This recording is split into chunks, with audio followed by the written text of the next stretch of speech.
تو جی اس پر یہ کہ محبوب نبی ہونے میں سارے نبیوں میں اول ہیں اور نبوت لے کر آنے میں سارے نبیوں میں آخر ہیں۔ نبوت ملی، اللہ نے سب سے پہلے نبوت عطا فرمائی۔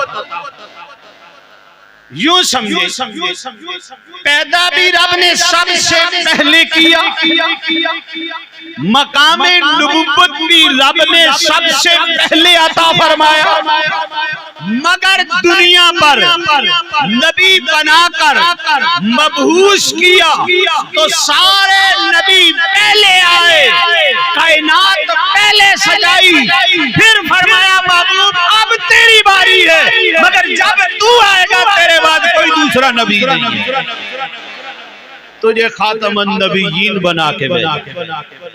اول بھی وہی، آخر بھی۔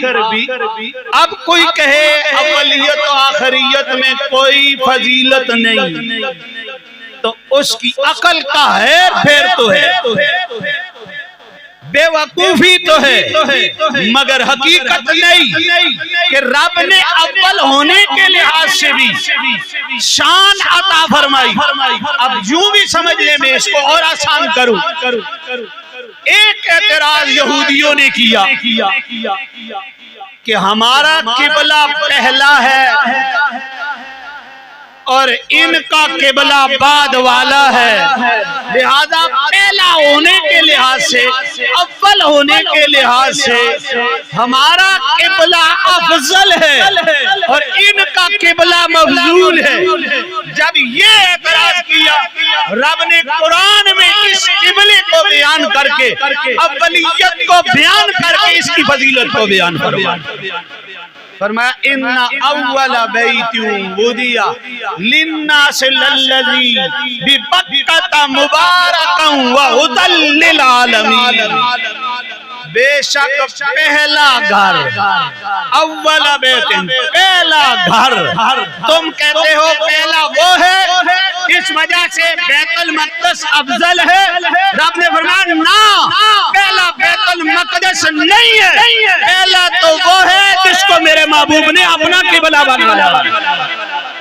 اس لحاظ سے تم سمجھتے ہو وہ افضل ہے، لہذا اس لحاظ سے یہ افضل ہے، اس وجہ سے کہ ہے ہی یہ پہلا ہے۔ لوگوں اگر کعبۃ اللہ پہلا ہونے کے لحاظ سے افضل ہے تو میرے محبوب جس کی وجہ سے رب نے اسے کی شان عطا فرمائی ہے، نبی پاک صلی اللہ علیہ وسلم بھی پہلا ہونے کے لحاظ سے ساری کائنات سے افضل ہے۔